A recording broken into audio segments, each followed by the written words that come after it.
Hello friends, good morning everyone.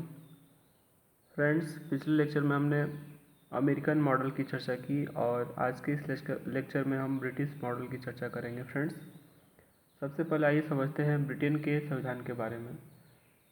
भारतीय संविधान पर सर्वाधिक प्रभाव ब्रिटिश सरकार का रहा है और ब्रिटेन को संसदीय शासन प्रणाली विभागीय प्रणाली का जनक माना जाता है। ब्रिटिश शासन के अंतर्गत परंपरा एवं प्रथा को मान्यता प्रदान की गई है और ब्रिटिश संविधान को सहयोग तथा विवेक का परिणाम माना जाता है। ब्रिटेन में संसदीय शासन प्रणाली को अपनाया गया है तथा नाम मात्र तथा वास्तविक में विभाजित किया गया है। ब्रिटिश सम्राट नाम मात्र का प्रमुख होता है और उसकी शक्तियों का प्रयोग प्रधानमंत्री सहित मंत्रिमंडल के द्वारा किया जाता है। ब्रिटिश संविधान विश्व का एकमात्र ऐसा संविधान है जो अलिखित है। ब्रिटिश संविधान संहिता तथा क्रमबद्धता का अभाव पाया जाता है। संविधान की अनेक विधियां परंपराओं पर आधारित है। ब्रिटिश संविधान को लचीला संविधान की संज्ञा दी जाती है। वहाँ साधारण विधि एवं संविधान संशोधन विधि में कोई अंतर नहीं है। संसद साधारण विधेयक के माध्यम से संविधान के प्रावधानों में परिवर्तन कर सकती है। ब्रिटिश संविधान में अनेक जगह पर संविधान एवं सिद्धांत व्यवहार में अंतर प्रचलित है, अर्थात जैसा दिखाई देता है वैसा होता नहीं है। जैसे संवैधानिक दृष्टि से ब्रिटेन में राजतंत्र विद्यमान है, लेकिन व्यवहारिक दृष्टि से लोकतंत्र प्रचलित है। फ्रेंड्स,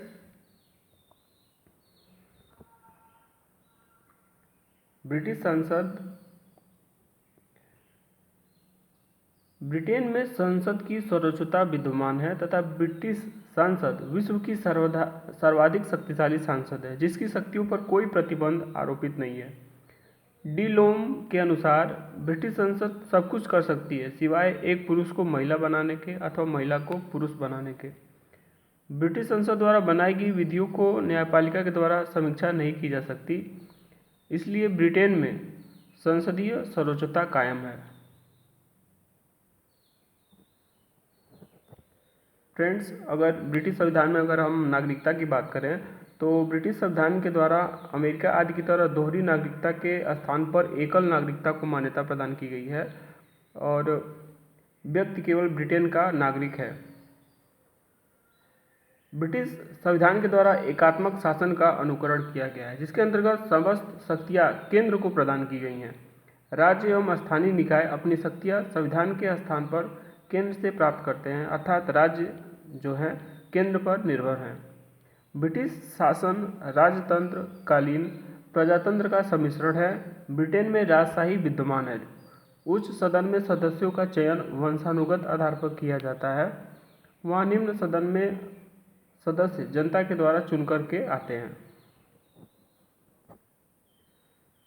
फ्रेंड्स, ब्रिटेन में शासन के अंतर्गत कार्यपालिका, विधायिका और न्यायपालिका तीनों का एक एक करके हम स्टडी करेंगे। फ्रेंड्स, पहले बात करते हैं कार्यपालिका की। ब्रिटेन में संसदीय शासन प्रणाली प्रचलित है, जिसके अंतर्गत समस्त सत्ता को नाम मात्र एवं वास्तविक के रूप में बांटा गया है। वहाँ नाम मात्र का प्रमुख होता है, उसकी समस्त शक्तियाँ केंद्र में निहित होती हैं। ब्रिटेन में राजशाही की परंपरा विद्यमान है, जिसके अंतर्गत यह निर्धारित किया गया है कि सम्राट का ज्येष्ठ पुत्र एवं पुत्री उत्तराधिकारी होंगी। यदि किसी सम्राट की पुत्र या पुत्री नहीं या उनके पद से पदच्युत कर दिया गया है तो ऐसी स्थिति में सरकार के उत्तराधिकार का निर्माण संसद द्वारा की जाएगी। समस्त कानूनों को ब्रिटिश संसद द्वारा क्रियान्वित किया जाता है।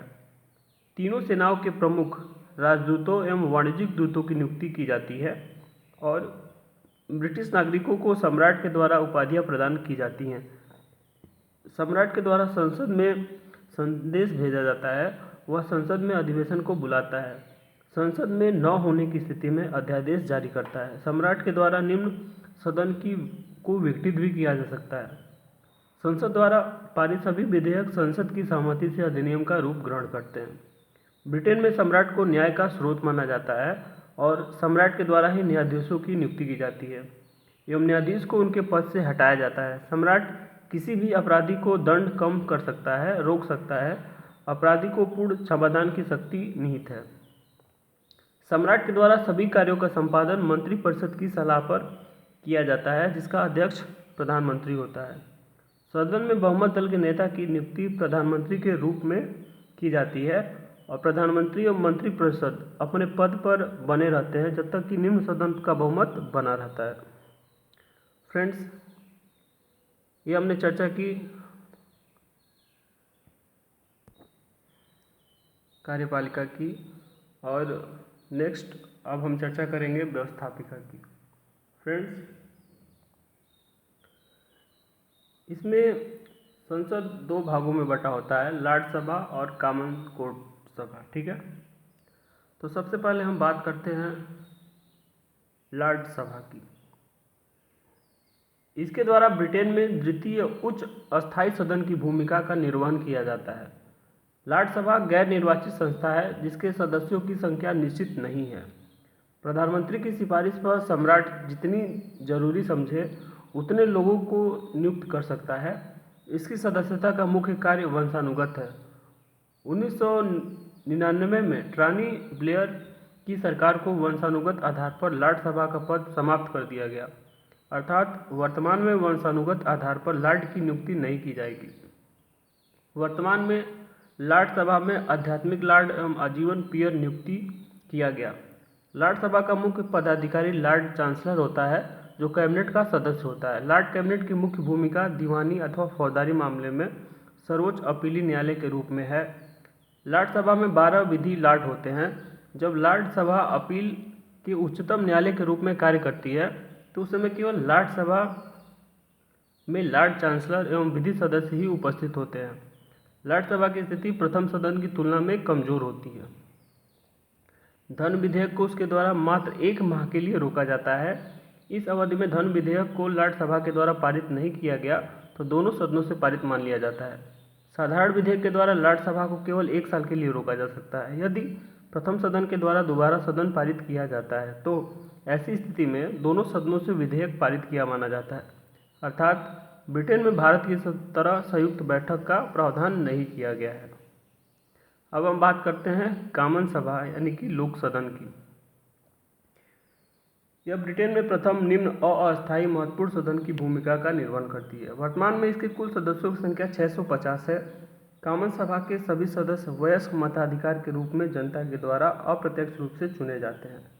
कॉमन सभा के सदस्यों का कार्यकाल 5 वर्ष होता है एवं विधि निर्माण में कॉमन सभा की प्रमुख भूमिका होती है। इसका पीठासीन अधिकारी स्पीकर होता है और ब्रिटेन में यह परंपरा स्थापित की गई है कि एक बार का स्पीकर हमेशा के लिए स्पीकर बना रहेगा, अर्थात इसका चुनाव निर्विरोध रूप से होता है एवं इसका संबंध किसी भी राजनीतिक दल से नहीं होता। स्पीकर के द्वारा ब्रिटेन में निर्णायक मत का प्रयोग किया जाता है। अब बात करते हैं जुडिशरी की यानी कि न्यायपालिका। फ्रेंड्स, 2009 में ब्रिटेन में उच्चतम न्यायालय के गठन का प्रावधान किया गया है जिसमें मुख्य न्यायाधीश समेत 12 न्यायाधीशों का प्रावधान किया गया है। इनकी नियुक्ति सम्राट के द्वारा की जाती है। पद से हटाने का अधिकार संविधान में ही निहित है। आरंभिक तौर पर उच्चतम न्यायालय के लॉर्ड सभा के लॉर्ड चांसलर आरंभिक तौर पर उच्चतम न्यायालय के लॉर्ड सभा के लॉर्ड चांसलर आरंभिक तौर पर उच्चतम विधि लॉर्ड को ही न्यायाधीश के रूप में नियुक्त किया गया। ब्रिटेन में उच्चतम न्यायालय भारत के उच्चतम न्यायालय की तरह सर्वोच्च नहीं है। उसे संसद द्वारा बनाई गई विधियों के परीक्षण का अधिकार प्राप्त भी नहीं है, अर्थात ब्रिटिश न्यायिक प्रणाली के पास न्यायिक पुनर्वलोकन शक्ति का अभाव पाया जाता है। फ्रेंड्स, ये पूरी चर्चा रही ब्रिटिश मॉडल की, और नेक्स्ट हम लोग भारतीय मॉडल की चर्चा करते हैं।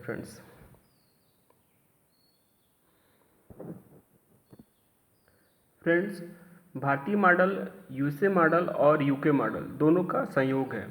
यहाँ पर विधायिका और कार्यपालिका के मध्य संबंध होता है। इसमें विधायिका और कार्यपालिका के मध्य बहुत ही लचीला पृथक्करण किया गया है। फ्रेंड्स, अमेरिका और ब्रिटिश मॉडल से भारतीय मॉडल अत्यधिक व्यवहारिक मॉडल है। ओके फ्रेंड्स,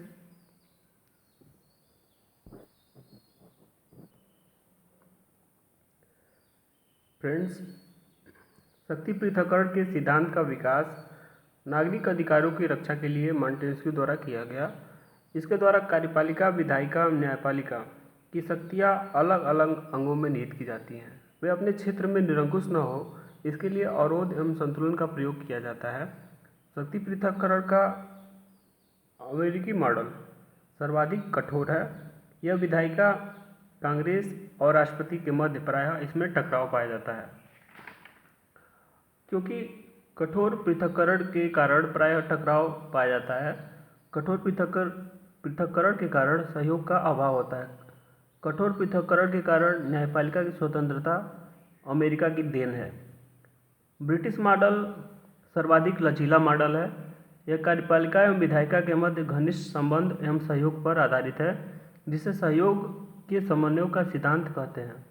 ब्रिटेन में न्यायपालिका के साथ लचीला पृथक्करण विद्यमान है। वहीं भारतीय मॉडल ब्रिटिश मॉडल और अमेरिकन मॉडल दोनों का मिश्रण है, दोनों की तुलना में अत्यधिक व्यवहारिक है। यह कार्यपालिका एवं विधायिका के साथ संबंधों में शक्तियों के समन्वय के सिद्धांत के आधार पर कार्य करता है, जबकि न्यायपालिका के साथ संबंधों का उदाहरण कठोर पृथक्करण के साथ किया गया है। शक्ति पृथक्करण सरकारों के गठन का मूल आधार है। उच्चतम न्यायालय ने संविधान को मूल ढांचा अथवा आधारभूत ढांचा भी घोषित किया गया है। फ्रेंड्स, आपने शक्ति पृथक्करण के सिद्धांत को पढ़ा और आपने अमेरिकन मॉडल, ब्रिटिश मॉडल और इंडियन मॉडल का तुलनात्मक रूप से अध्ययन किया। सो फ्रेंड्स, आपको हमारा यह वीडियो कैसा लगा? कमेंट बॉक्स में आप अपने सुझाव और प्रतिक्रिया अवश्य भेजें। धन्यवाद।